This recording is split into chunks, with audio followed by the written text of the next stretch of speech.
7 or 8 years ago, I had some friends who were moving from Iowa to Phoenix, Arizona.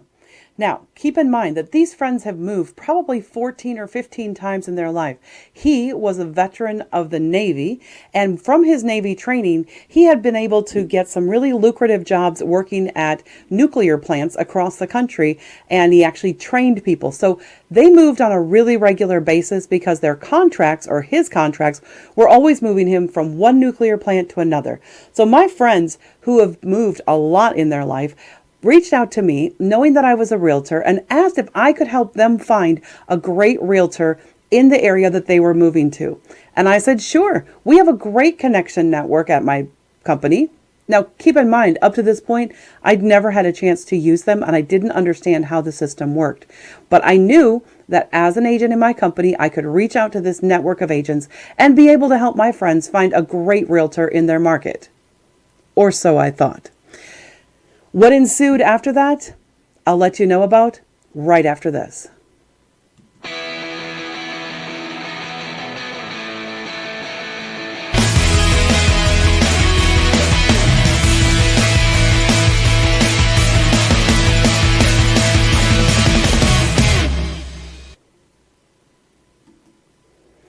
Welcome back. So here my friends are. They're in Iowa and they're moving to Phoenix. But at the time, he was actually working in Pennsylvania. So this was a huge move that had to be coordinated. Thankfully, she was pretty good at this move thing, having done it 14, 15 times in their life. And so she was getting everything packed up and I connected them with a realtor. So they took a trip out to visit some of their friends, or some of their family rather, in Las Vegas. So they flew into Las Vegas, had a couple of days with some of their family, and had been communicating with this agent that I'd connected them with for days. Actually, for weeks they'd been communicating with this agent. This agent knew they were arriving on this particular Saturday and that they were wanting to look at houses on that Saturday and that Sunday because then they had to go back to Vegas to fly out Monday. So this was all planned out weeks in advance because, of course, they had booked airline tickets, they had made hotel reservations, so they had contacted them. So when they left Vegas on Saturday morning for that quick trip down to Phoenix, and they had left really early because they knew they wanted to get there and they had told her they'd be there by early afternoon so they could start looking at houses in the morning or in the afternoon and some into the evening, and then hopefully some all day Sunday. So as they're driving down from Vegas, they start texting her and no response. So they thought, oh, you know what? Not everybody is really good with texting. Let's call her. So they picked up the phone and they called her and they left her a voicemail. No response. Now they're getting closer and closer to Phoenix. In fact, now they're only about 2 hours away and they've called her and texted her a couple of different times saying, hey, where do you want to meet us? Would you like to meet at the first house? What's the plan? Let us know. They get all the way about 30 minutes outside of Phoenix and she finally returns their call. She said, oh, you're coming into town right now? Well, I couldn't possibly show you any homes this afternoon. I'm at my grandson's baseball game, and that's really important. So I won't be able to do this for you. And I definitely don't have anything to show you tonight either. My friends were absolutely livid. This trip, although they were meeting family in Vegas, was really about being able to see homes in Phoenix. It was a big part of this trip. Yes, they were able to tack on some great family time, but primarily they had needed to look at homes so they could get a feel for the market and really understand what was happening. And she was like, and I'm not even sure if I have any time to show you anything on Sunday. So of course, after that phone call, they picked up the phone, they called me. Unfortunately, my company I was with at the time, their department that handled this, they're not open on weekends for emergency. It's pretty much a Monday through Friday, 9 a.m. to 5 p.m.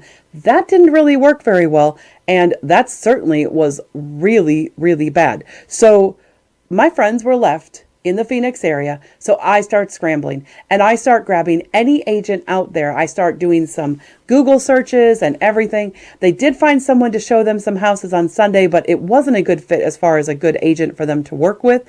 And they went back from Vegas. They went back to Vegas Sunday night and were able to then just a huge debacle. So what did I learn? Well, what I learned at that time was that I could not trust that just because somebody was in this network that they were necessarily going to be a great agent. So from that day on, I started doing something a little bit different. And this is why Real Estate for America, this is the beginning of this program.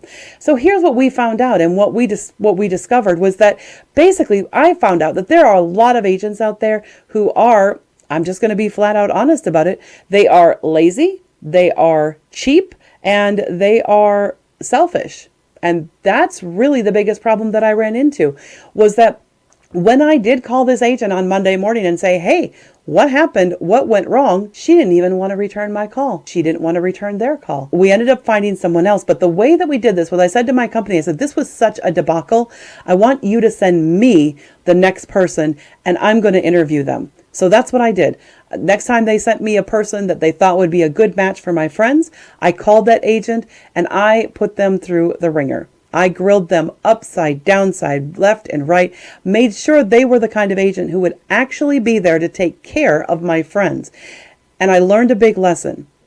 So what I learned through that debacle was that just because an agent is in a referral network does not mean in any way, shape, or form that they're going to be a good agent. And not only not be a good agent overall, because that agent was just horrible for my friends, but are they actually an agent that's going to fit the personality and needs of my clients? That's what I've discovered after years of doing referrals. Because from that day on, I insisted that every single referral I sent out, that I actually interviewed the agent ahead of time. So because I interviewed every agent ahead of time, there were a number of other agents that I rejected, but they weren't necessarily agents that were bad agents, but they just weren't agents that were a good fit. One couple was going through financial hardship, and I interviewed two great agents, but one was very bombastic and very loud and very overbearing. And this couple needed somebody who was going to be caring and soft and helpful because they were suffering financial hardships. So what I have learned is that there is no good. So if you cannot just trust a network to match you with a great agent for you. And that's what I found for my friends and for my clients. So that's why I developed Real Estate for America. And on this channel, I'm going to tell you the things that you need to look for and the things that you need to avoid from other agents. So you know when you are looking for an agent out there who to avoid. The second part of this is that if you want my help finding an agent wherever you're moving to or wherever you are, that's a service that I offer as well. But at the very least, I want you to be able to go out there and educate yourself and know what to look for, know what to avoid, know what things agents do to try to get your business, but then they don't follow through. There's a lot of things agents say and do. And just because somebody is on Zillow, that just means they're paying thousands of dollars a year to Zillow. Or if they're on another network, like there's lots of other networks out there that are really great in some ways, but every single network out there that I'm aware of, agents pay to be on that network. It is not an indication of whether they're good or not. It is not an indication of whether they serve their clients or not. It is merely an indication that they pay money to be on that network. This especially distresses me when it comes to things like Veterans United and websites like that, because we have a lot of veterans who depend on those networks and think that just because there's an agent on that network, that they're going to be a great agent. Last summer, I was dealing with a customer who ended up going with somebody else because they were listed on a Veterans United page, and they turned out to be an absolute disaster of an agent. And they called me up and said, I so wish that I had listed my house with you. I know you weren't on that website, but oh my goodness, this has been a disaster. And unfortunately, I couldn't even help them because they were listed with another agent. And I had to tell them, I appreciate that statement, I appreciate that sentiment, but I'm not allowed to help you at this point because you've chosen a different agent.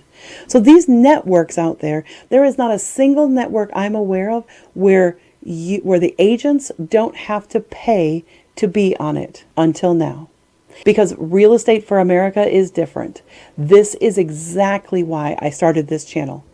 I started this channel and this business because I want to make sure the public knows what to expect from agents and how to avoid an agent especially when you're moving across the country, or even if you're a first-time home buyer or a first-time home seller and you just don't know what to look for in a great agent. That's what this channel is here for. We're going to have tons and tons of videos about things to avoid. And every week it's going to be swapping back and forth. One week it'll be buyers and the next week it'll be sellers. And it'll be specific for those. A couple of them might even be for both buyers and sellers and just general real estate information. But predominantly we're going to swap back and forth each week. One week being about things that sellers should avoid or look for in an agent, and the next week things that buyers should avoid or look for in an agent, covering a whole bunch of topics, because I am dedicated to improving this industry. I am determined that if there is one thing that I leave as my mark on the real estate industry before I retire and before I go out, it is to make sure that I am supporting agents getting great transactions and being able to match people to a wonderful agent that is a great fit for you, your needs, and your personality. And making sure that you know what to look for as well. Because if you don't know what to look for, you won't be able to avoid it either. So that's why Real Estate for America exists. And I really hope as we go along that you can find a lot of value from this channel. If you found value from this content, do us a favor. Click like, subscribe, turn on that notification bell so that you don't miss any of our great videos. And last and not least, leave a comment below. I really want to get your feedback. I want to find out the questions you have about real estate and how it can help you. So definitely leave that comment below so that we can answer that for you. And I look forward to seeing you next time.